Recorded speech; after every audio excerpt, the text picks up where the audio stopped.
Beethoven, the story of a little boy who was forced to practice. Ludwig van Beethoven was born in the lovely town of Bonn on the river Rhine, December 16, 1770. The house in which he spent his boyhood is still standing. We see in the picture what a pretty, home-like place the house and the yard must have been. It is now the Beethoven House, or museum, filled with mementos of the great composer. There you may see music pages written by him, letters, medals, instruments. Even his ear trumpet is there. Beethoven's father was a singer at the chapel of the Elector. He was not a good father, for he did not care to work even enough to make his family comfortable. But the mother loved her boy with all her heart, as we shall see. Ludwig was only 4 years old when he began to study music. Like children of today, he shed many a tear over the first lessons. In the beginning, his father taught him piano and violin, and forced him to practice.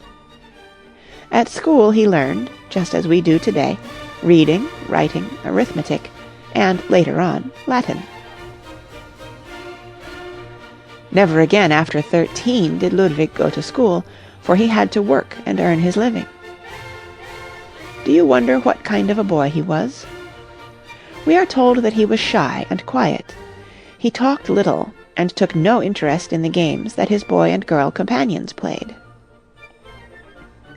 While Ludwig was in school, he played at a concert for the first time.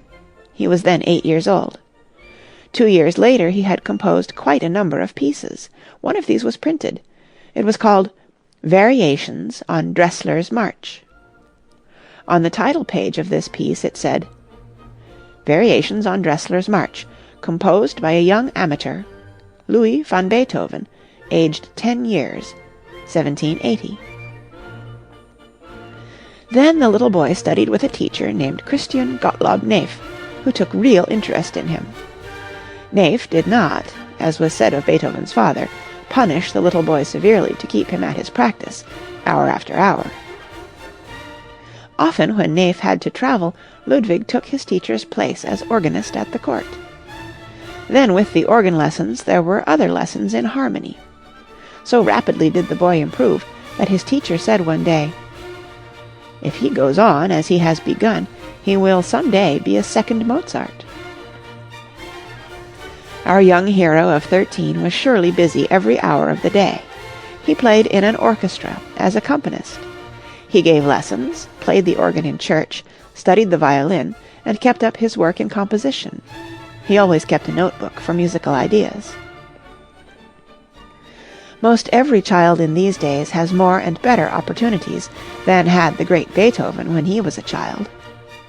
Here is a picture of the funny old organ in the Minorite church of Bonn, upon which Beethoven played when he was a little boy. Look at the funny stops at the top and compare it with the best organ in your own town. This is little better than a toy beside our fine organs of today, yet it was the best that Beethoven had to practice upon. When Neef said that he would probably be a second Mozart, the words filled Ludwig with a great desire. On his 16th birthday, what do you think happened? Why, he set out from Bonn to Vienna, where Mozart lived. But scarcely had he begun to feel at home in Vienna when news came to him that his mother was ill. She had always been a good mother, kind of heart, great of hope for her little boy, and probably she sympathized with the hard lot that made him have to work so early in life. When he learned of her sickness, he hastened to Bonn. "Who was happier," he said to one of his friends, "than I, so long as I was able to speak the sweet name of mother, and know that she heard me?" Vienna had given him a wonderful happiness. He met Mozart and had some lessons from him in composition. When he played for the great master, Mozart tiptoed from the room and said softly to those present, "Pray heed to this boy. He will surely make a noise in the world some day." After his mother's death he determined that he would remain there, and it was not until he talked with Joseph Haydn, who stopped at Bonn on his way to London, that he decided once more to journey to Vienna. Beethoven was 22 years old at the time he met Papa Haydn. Beethoven showed the master some of his compositions. Haydn urged him to go at once to Vienna, promising to give him lessons in composition on his return from London. Everywhere in Vienna, Beethoven was a welcome guest. He was proud, but in the right way, very honest, always straightforward and independent. But like his mother, he was warm-hearted and as true as could be. There was nothing in his nature that was mean or cruel or wrong in any way. He took pride in his talent and worked hard to perfect himself in it. Here is what Beethoven's handwriting looked like.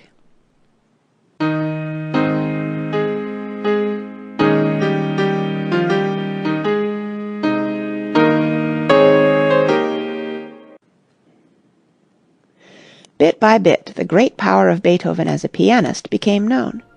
He played much among his friends, but he did not like to perform in public.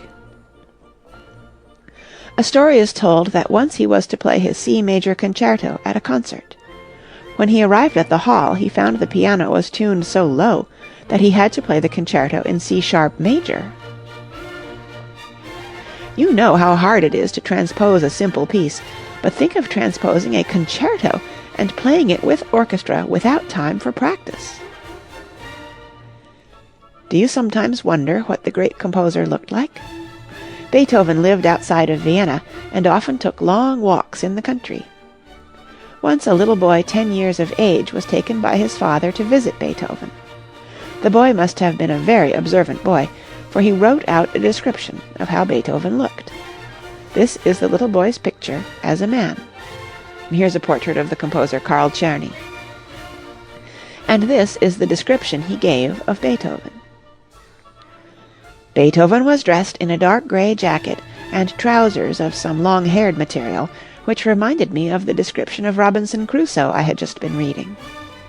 The jet-black hair stood upright on his head. A beard, unshaven for several days, made still darker his naturally swarthy face. I noticed also, with a child's quick perception, that he had cotton wool, which seemed to have been dipped in some yellow fluid, in both ears. His hands were covered with hair, and the fingers were very broad, especially at the tips.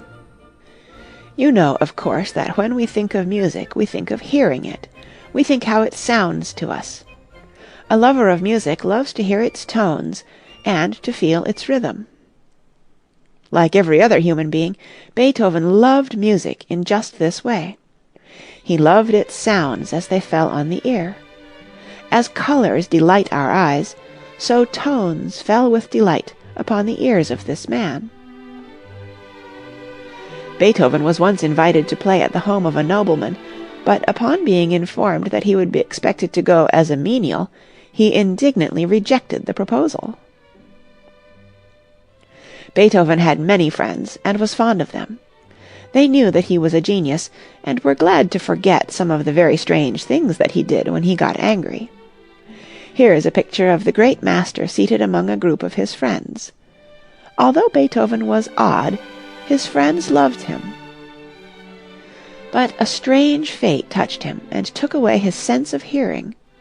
From the time he was about 30 years old, his hearing grew gradually worse. Indeed, it was necessary for him to have a piano especially constructed with additional wires, so that he could hear.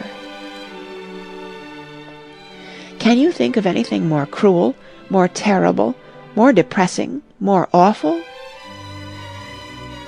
And yet he went on, day after day, composing beautiful music as he walked the fields, or as he sat at his table.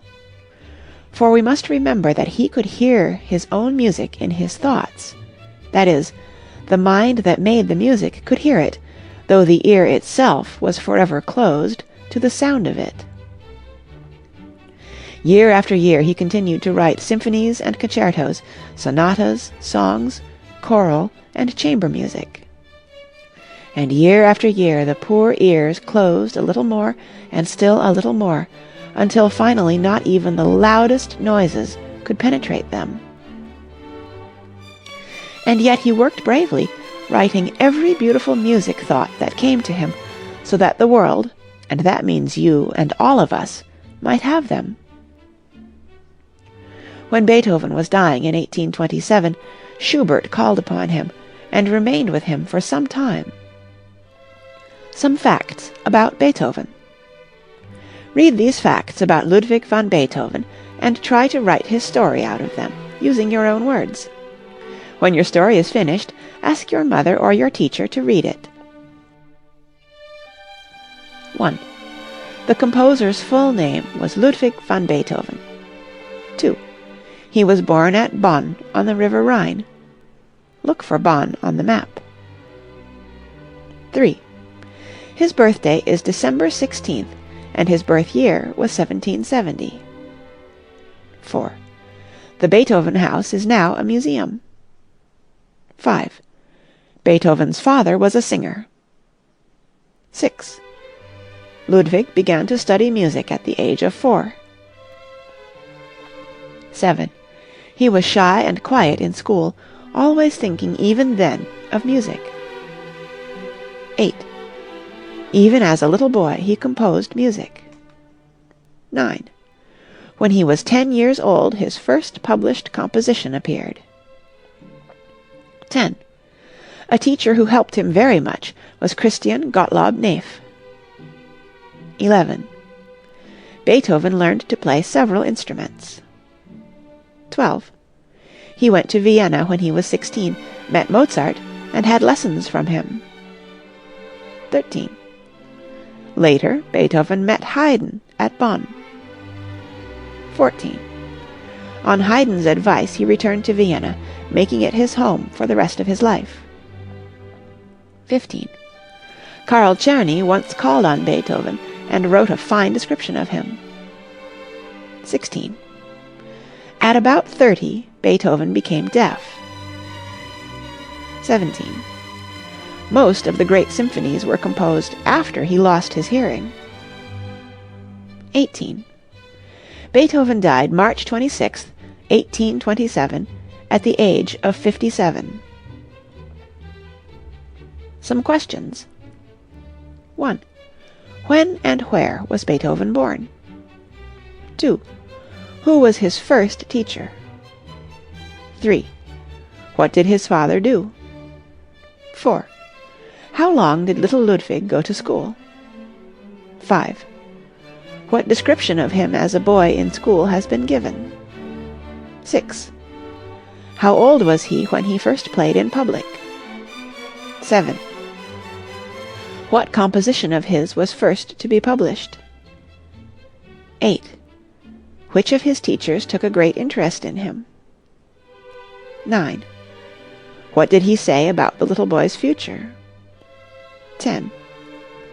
Where did Beethoven go when he was 16 years old? 11. With what two great masters did he study? 12. What composer, as a little boy, went to see Beethoven? 13. How did he describe him? 14. Name some of the forms of music which Beethoven composed. 15. Write a list of music by Beethoven that you have heard. 16. What is a concerto? A sonata? 17. How old was Beethoven when he died? End of Beethoven, the story of a little boy who was forced to practice.